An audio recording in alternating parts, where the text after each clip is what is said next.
সুধী শ্রোতা বন্ধুরা, তিয়াশার গল্পের বৈঠকে আপনাদের সবাইকে স্বাগতম। আজকে আমি তারাপদ রায়ের লেখা ব্যাঙাচিদের লেজ গল্পটি পাঠ করে শোনাচ্ছি। ব্যাঙাচিদের লেজ খসে তারপর তারা ব্যাঙে পরিণত হয়। এইভাবে প্রত্যেক বছর বর্ষাকালে লক্ষ লক্ষ ব্যাঙাচি ব্যাঙত্ব প্রাপ্ত হয়। এই তথ্য মোটামুটি সকলেরই জানা আছে, কিন্তু ব্যাঙাচিদের সেই খসে পড়া লেজের টুকরোগুলো কি হয়? ব্যাঙ হওয়ার ঠিক আগে আগে ব্যাঙাচিরা যখন পূর্ণত্ব পায় তখন এক একটা ব্যাঙাচির লেজের দৈর্ঘ্য অন্তত 1 ইঞ্চি হয়। সমস্ত ভারতে বছরে অন্তত 25 লক্ষ ব্যাঙাচির 25 লক্ষ ইঞ্চি লেজ খসে পড়ে। বিখ্যাত বৈজ্ঞানিক ও জীবতত্ত্ববিদ ডক্টর ঘনশ্যাম চক্রবর্তী অঙ্কটা কষে ফেলেছেন। প্রতি বছর ব্যাঙাচিদের খসে পড়া লেজের দৈর্ঘ্য হচ্ছে অনেক মাইল। বহু হাজার জোড়া জুতোর ফিতে এই খসে পড়া ব্যাঙাচির লেজ জুড়ে তৈরি করা যায়।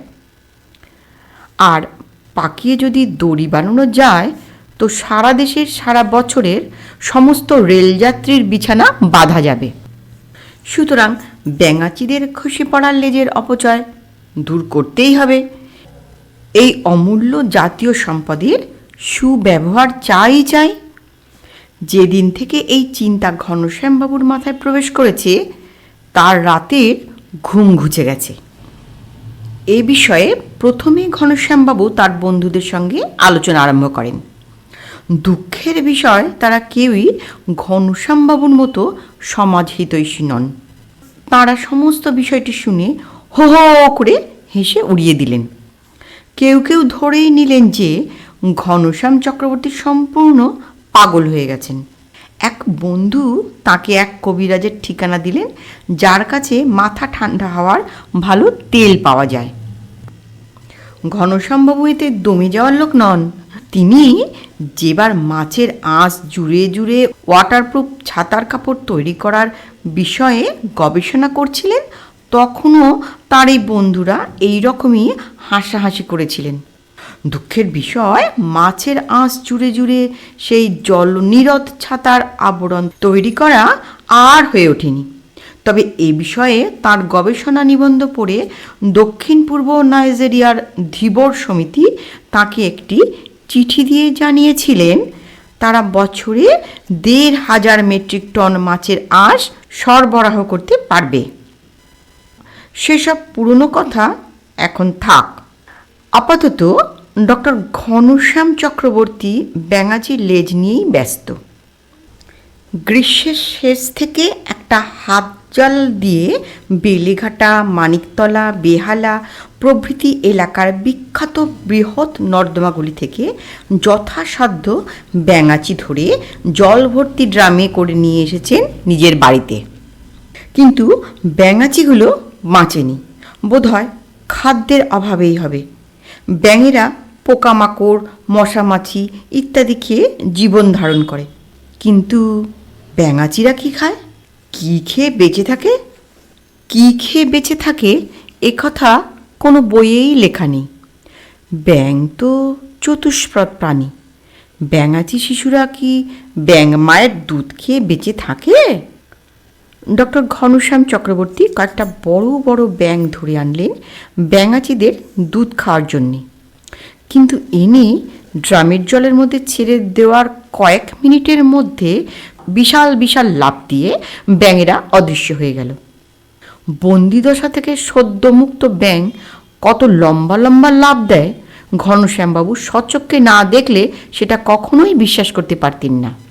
এর পরের বার ড্রামে করে ব্যাঙাচি নিয়ে আসার সময় সেই সঙ্গে ঘনশ্যামবাবু কয়েকটা ধাড়ি ব্যাঙও ধরে আনলেন। এনে সেগুলোকে পায়ে দড়ি বেঁধে ড্রামের আংটার মধ্যে দড়ির এক মাথা আটকিয়ে ড্রামে আবদ্ধ করলেন।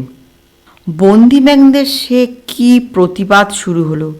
ব্যাঙের ডাক নিয়ে যুগ যুগান্তে যেসব কবিরা কবিতা রচনা করেছেন, সে ডাক শুনলে তাদের কবিতা লেখা চিরকালের মতন ছেড়ে দিতে ইচ্ছে হতো। কিন্তু ঘনশ্যাম চক্রবর্তী হলেন গবেষক, সমাজহিতৈষী। এত সহজে হাল ছেড়ে দিতে তিনি মোটেই রাজি নন। তবে বাদ সাধলেন তার নিকট প্রতিবেশীরা। তারা থানায় নালিশ করলেন ডক্টর ঘনশ্যাম চক্রবর্তীর বিরুদ্ধে। তিনি নাকি তার শয়নঘরের মধ্যে একটি বেআইনি শূকর পালন কেন্দ্র শুরু করেছেন। এই শূকরদের চিৎকারে পাড়ায় বসবাস করা অসম্ভব হয়ে উঠেছে। থানা থেকে পুলিশ এলে ঘনশ্যামবাবু তাদের বোঝালেন যে তাঁর ঘরে কোনো শূকর নেই, তবে কিছু পোষা ব্যাঙ আছে। সেই ব্যাঙগুলো তিনি পুষেছেন শখ করে নয়, সমাজের উপকারের জন্যই পুষেছেন। পুলিশের লোকেরা অনেক খুন, জখম, মারামারি, কাটাকাটি দেখেছে, কিন্তু এরকম ব্যাঙ পোষার বৃত্তান্ত এর আগে কখনো শোনেননি। কি করণীয় তাও তারা জানে না। ঘনশ্যামবাবুকে তারা বিশেষ কিছু করল না, কিন্তু যাওয়ার সময় শাঁসিয়ে গেল। ভদ্রলোকের পাড়ায় ওসব ব্যাঙ ট্যাং পোষা কিছুতেই চলতে দেওয়া যেতে পারে না। ঘনশ্যামবাবু স্বভাবত নির্বিরোধ মানুষ, সুতরাং পুলিশের এই ধমকে তিনি বেশ ঘাবড়ে গেলেন। তিনি তার কষ্ট করে সংগ্রহ করে আনা ব্যাঙগুলিকে ছেড়ে দিলেন। ব্যাঙাচি শুদ্ধ ড্রাম ভর্তি জল। পাড়ার মোড়ের মাথায় একটা রাস্তা ভাঙা গর্ত আছে, যেখানে টিউবওয়েল থেকে জল গড়িয়ে সারা বছর ধরে জল থাকে। সেই গর্তেই ঢেলে দিলেন। খুব ভোরবেলা ঘুম থেকে উঠে ঘনশ্যামবাবু আজকাল একটা বেতের মোড়া নিয়ে মোড়ের মাথায় টিউবওয়েলের ধার ঘেঁষে ওই ব্যাঙাচিদের গর্তের পাশে চলে যান। তারপর সেখানে বসে বসে ব্যাঙাচিদের পর্যবেক্ষণ করতে থাকেন। তার একটাই উদ্দেশ্য, কখন ব্যাঙাচিদের লেজ খসে যাবে এবং সেই খসে পড়া লেজ কোথায় যায় বা কি হয় সেটাই তার লক্ষ্য করা। বেলা 8টা নাগাদ একবার ঘনশ্যামবাবু বাড়িতে আসেন চা জলখাবার খেতে। মিনিট 15-র মধ্যেই আবার ফিরে যান। ফিরে যাওয়ার সময় একটা ছাতা সঙ্গে করে নিয়ে যান। এরপর বেলা 1টা নাগাদ ঘনশ্যামবাবু একবার আধা ঘন্টার জন্য স্নান খাওয়া করতে আসেন। তারপর সেই সন্ধ্যা পর্যন্ত গর্তটার পাশে বসে থাকেন, যতক্ষণ না অন্ধকার হয়। এক দৃষ্টিতে ব্যাঙাচিদের পর্যবেক্ষণ করে যান। মোড়ে যে নিয়ন আলোটা আছে সেটা একটু কমজোরি।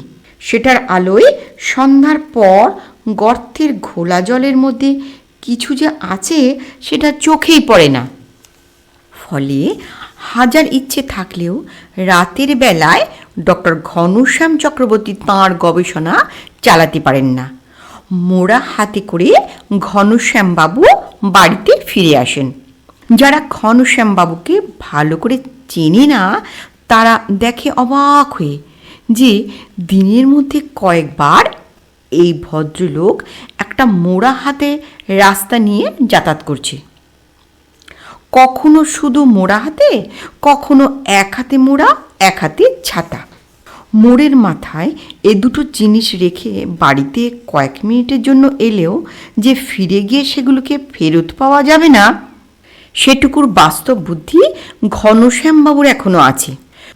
তবে মোড়াসহ তার এই অধিক যাতায়াত দেখে কিছু কিছু দুষ্ট লোক তার নতুন নামকরণ করেছে মোড়াবাবু। এই ঘনশ্যামবাবুর তা জানা নেই। জানলে নিশ্চয়ই তিনি খুব দুঃখিত হবেন।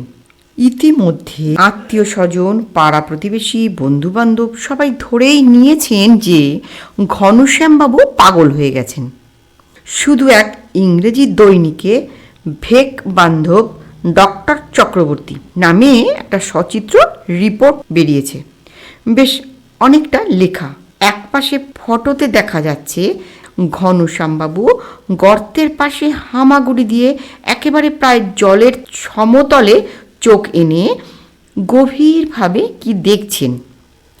তার থেকে বেশ কিছু দূরে বেতের মোড়া এবং মোড়া সংলগ্ন বাঁশের খুঁটিতে খোলা ছাতা টাঙানো।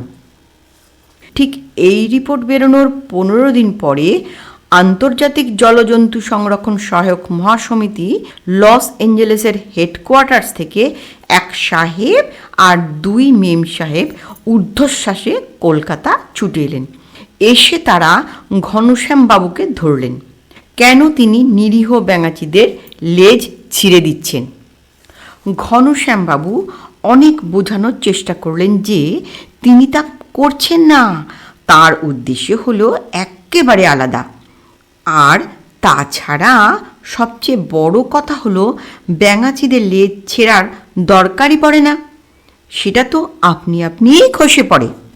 শুনে সাহেব মেম সাহেবরা চেপে ধরল। দেখাও লেজ খসে পড়া, প্রমাণ করো। এত সহজে ছাড়ব না, তোমাকে দেখাতে হবে ব্যাঙাচির খসে পড়া লেজ। ঘনশ্যামবাবু বললেন, সে খসে পড়া লেজ আমি নিজেও এখনো দেখিনি। দেখব বলেই তো মোড়া নিয়ে এই গর্তের পাশে বসে আছি। যে মুহূর্তে আমি দেখতে পাবো তোমাদের টেলিগ্রাম করে জানাবো, তোমরা এসে দেখে যেও। সাহেব মেম সাহেবরা বলল, তোমাকে কষ্ট করে টেলিগ্রাম করতে হবে না, আমরা তোমার পাশে বসেই দেখছি তুমি ব্যাঙাচিদের কি করো। সুতরাং এখন একটা মোড়ার জায়গায় 4টে মোড়া হয়েছে।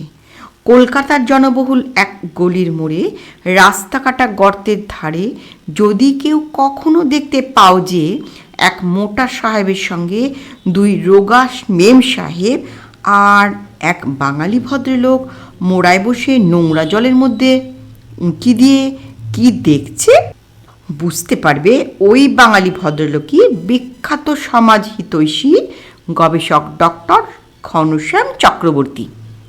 তবে ডক্টর চক্রবর্তীকে দেখতে যাওয়ার জন্য কোনো তাড়াহুড়ো করার দরকার নেই। মানুষের চোখের সামনে লেজ খুলে ফেলতে ব্যাঙাচিরা ভীষণই লজ্জা পায়। ঘনশ্যামবাবু কিংবা আন্তর্জাতিক জলজন্তু সংরক্ষণ সহায়ক মহাসমিতির সদস্যদের কবে যে ব্যাঙাচির লেজ খসে পড়া দেখার সৌভাগ্য হবে কে জানে। নমস্কার। গল্পটি কেমন লাগলো? গল্পটি যদি ভালো লাগে দয়া করে একটা লাইক করতে ভুলবেন না।